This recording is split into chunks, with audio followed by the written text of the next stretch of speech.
রব্বি আউযুবিকা মিন হামাযাতিশ শায়াতিন ওয়া আউযু বিকা রব্বি আন ইয়াহজুরুন। অনেকেই বলেন কোরআন পড়ে তো স্বভাবতই কিছু বুঝি না, আবার বুঝে নেবিতে অনেকেই কোরআন পড়তে বা বোঝার জন্য, গবেষণা করার জন্য উদাত্তভাবে আগ্রহী হয় না। আমরা কিছু নমুনা দেখাই, আমরা আগেও পড়ে আসছি। আমরা দেখি কোরআন থেকে কেমনে বোঝা যায়। আবার কোনো কোনো মৌলবীরাও বলেন কোরআন নাকি পাইকারি জায়গা। কোরআন আসলে পাইকারি জায়গা না, কোরআন থেকে বুঝতে হবে গভীরভাবে চিন্তা গবেষণা করে। সূরা আল হিজর আয়াত নং 19, ওয়াল আরদা মাদাদনাহা ওয়া আলকাইনাহা ফিহা রাওয়াসিয়া ওয়া আমবাতনা ফিহা মিন কুল্লি শাইইন মাওজুন। এখানে বললেন, আর আমরা পৃথিবীকে বিস্তৃত করেছি, তাতে পর্বতমালা স্থাপন করেছি, এবং আমরা তাতে প্রত্যেক বস্তু ভারসাম্যপূর্ণ বা ইকোলজিক্যালি ব্যালেন্সড পরিমাণে উৎপাদনের ব্যবস্থা করেছি। কি তিনটা বিষয় এখানে আল্লাহ করলেন, যে পৃথিবী থেকে সমতল বা বিস্তৃত করা হয়েছে, আবার ওখানেই ও আলকাইনা ফিহা রাওয়াসিয়া, সেখানে পর্বতমালা স্থাপন করছেন। বিস্তৃত জমিতে পর্বতমালা স্থাপন করলেন কেন? ও আমবাসনা ফিহা মিন কুল্লি শাইইন মাওজুন, যাতে প্রত্যেকটা বস্তু কি হয়, ব্যালেন্স হয়। অর্থাৎ যে পৃথিবীতে যা কিছু আছে, গাছপালা থেকে শুরু করে যা কিছু আছে, ইকোলজিক্যালি ব্যালেন্স হয়, ভেঙে না পড়ে, ডেবে না যায়। অনেকেই হয়তো যারা ভূবিদ্যা জানি না, তারা জানি না পানির নিচে কতখানি তলদেশে গেলে আমরা পানি পাবো। টোটাল পৃথিবীটা কিন্তু পানির উপরে ভাসমান অবস্থায়, বিভিন্ন স্তরে স্তরে পানি আছে। সায়েন্টিফিক্যালি কতখানি ব্যালেন্সড অবস্থায় আমরা আছি, আমরা এর উপরে এত বড় মহাসমুদ্র ভিতরে আছে, তারপর বিভিন্ন স্তরে আমরা ভূমি পাচ্ছি, তার উপরে এত বড় বড় অট্টালিকা সৃষ্টি করছি, কিন্তু ভেঙে পড়ছি না। দৈবত্ব কারণে কখনো কখনো আর্থকোয়েক হয়, সেটাও আল্লাহর প্রোগ্রাম। তবে ওভারঅল পৃথিবীকে ব্যালেন্স করার জন্য আল্লাহ কী করছেন, এখানে পৃথিবীকে ব্যালেন্স করে রাখার জন্য বড় বড় পর্বতমালা স্থাপন করে ইকোলজিক্যালি ব্যালেন্স করেছেন। এই ব্যালেন্সের ক্ষেত্রে আরও কিছু নমুনা আমরা এখানে দেখব। 20, ওয়াজালনাকুম ফিহা মাওয়াইসা ওয়া মাল্লাসতুম লাহু বিরাসিকুন, এবং ওয়াজালনাকুম তোমাদের জন্য আমরা করেছি ফিহা ইসকান্দারমে, মানে পৃথিবীর ভিতরে, মাওয়াইসা জীবন সামগ্রী, আমাদের জীবনে যা কিছু দরকার এই পৃথিবীতে আল্লাহ তাআলা সেগুলো করে রাখছেন।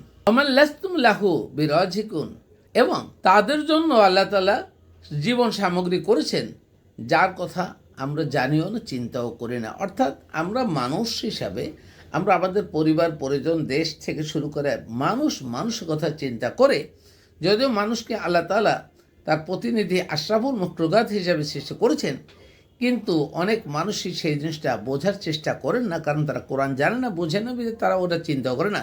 অথচ বিচরণ করছে আকাশে থেকে শুরু করে মহাসমুদ্রের মধ্যে এমন অনেক বড় বড় প্রকাণ্ড জন্তু, জানোয়ার, মাছ থেকে শুরু করে বিষাক্ত প্রাণী, যার ধারে কাছেও মানুষ যায় না, কিন্তু সেগুলো খেয়ে পরে বাড়ছে, এবং সেই সামগ্রীগুলো আল্লাহই করছেন। এবং কোনো প্রাণী না খেয়ে মরছে না। মরার সময় হলে সে মরার মতো প্রোগ্রাম হলে সে মরবে, এটা স্বাভাবিক, কিন্তু কোনো প্রাণী না খেয়ে মরছে না। এই ব্যালেন্সটা আল্লাহ করছেন। সুতরাং আমাদেরকে চিন্তা করতে হবে যে আল্লাহ যে রাজ্জাক, আল্লাহ যে রেজেকদাতা, শুধু মানুষের জন্য না, সকল প্রাণীর জন্য রেজেকদাতা, এবং সুষমভাবে রেজেকের ব্যবস্থা করছেন। এমন কোনো প্রাণী এমন জায়গায় নেই যে তার কাছে তার সময়কালে খাদ্য পাবে না, এরকম না। কোনো না কোনো একটা ব্যবস্থা আল্লাহ তাআলা করে রাখছে, যা আমরা চিন্তা গবেষণা করি না। এটাই হলো আল্লাহর কদর, এটা আল্লাহর প্রোগ্রাম, এটা আল্লাহর নীতি, এটা ভাগ্য নয়। এই কদর মানে হলো আল্লাহর প্রোগ্রাম, আল্লাহর নীতি, আল্লাহর বিধান, অতক্ষণভাবে যা করে রাখছে সেটা। 21, ওয়াইন মিন শাইইন ইল্লা ইনদানা খাজাইনুহু। ওয়াইন, এখানে একটু বলি, ওয়াইন, এই ওয়াইন মানে যদি নয়, এখানে হবে ওয়াইন মানে না।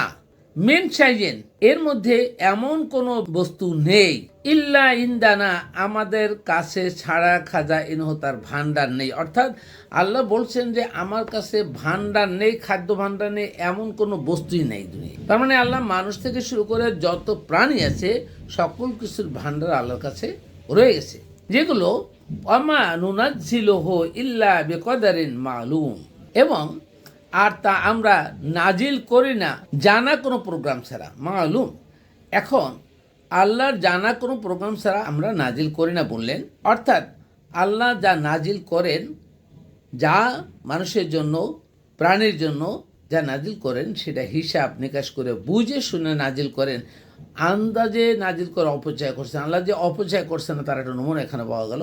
এবং এই 3টে আয়াত থেকে আমরা দেখতে যা পেলাম তাতে দেখা যায় যে পুরো সিস্টেমটা একটা ইকোলজিক্যালি ব্যালেন্স সিস্টেম আল্লাহ তাআলা এই মহাকাশ থেকে শুরু করে ধরামণ্ডল থেকে সর্বত্র করে রাখছেন, সকল প্রাণীর জন্য, সকল মানুষের জন্য, সকল জানা অজানা সকল জীবের জন্য এগুলো করে রাখছেন, গাছপালা থেকে শুরু করে।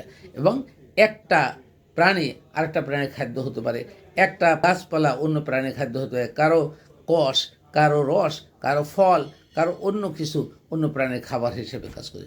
কোনো বড় প্রাণী ছোট প্রাণীকে খাবে, এই জন্য হয়তো এটা বানিয়ে রাখছে। আমরা অনেকেই জানি না মশাকে কেন বানিয়েছে, আমরা জানি না অনেক ছোট ছোট প্রাণী যার ব্যবহার আমরা জানি না, কিন্তু আল্লাহ ইকোলজিক্যালি ব্যালেন্স করার জন্য এগুলো করছে।